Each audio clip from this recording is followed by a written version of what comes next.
Deuteronomy chapter 21, English Standard Version.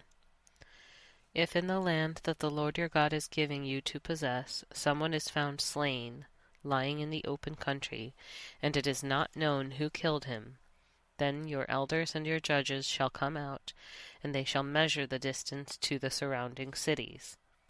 And the elders of the city that is nearest to the slain man shall take a heifer that has never been worked, and that has not pulled in a yoke.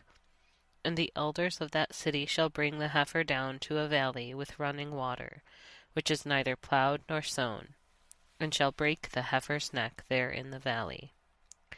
Then the priests, the son of Levi, shall come forward, for the Lord your God has chosen them to minister to him, and to bless in the name of the Lord. And by their word every dispute and every assault shall be settled.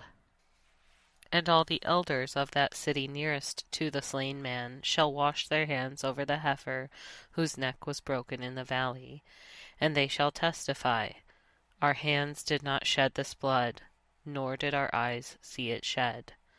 Accept atonement, O Lord, for your people Israel, whom you have redeemed, and do not set the guilt of innocent blood in the midst of your people Israel, so that their blood guilt shall be atoned for. So you shall purge the guilt of innocent blood from your midst, when you do what is right in the sight of the Lord.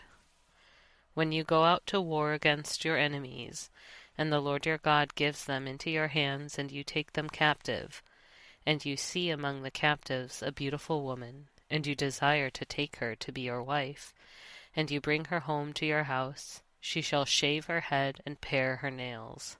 And she shall take off the clothes in which she was captured, and shall remain in your house, and lament her father and her mother a full month. After that you may go in to her and be her husband, and she shall be your wife.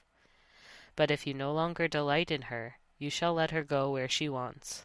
But you shall not sell her for money, nor shall you treat her as a slave, since you have humiliated her. If a man has 2 wives, the one loved and the other unloved, and both the loved and the unloved have borne him children, and if the firstborn son belongs to the unloved, then on the day when he assigns possessions as an inheritance to his sons, he may not treat the son of the loved as the firstborn in preference to the son of the unloved who is the firstborn. But he shall acknowledge the firstborn, the son of the unloved, by giving him a double portion of all that he has, for he is the firstfruits of his strength. The right of the firstborn is his. If a man has a stubborn and rebellious son who will not obey the voice of his father or the voice of his mother, and, though they discipline him, will not listen to them, then his father and his mother shall take hold of him, and bring him out to the elders of his city at the gate of the place where he lives.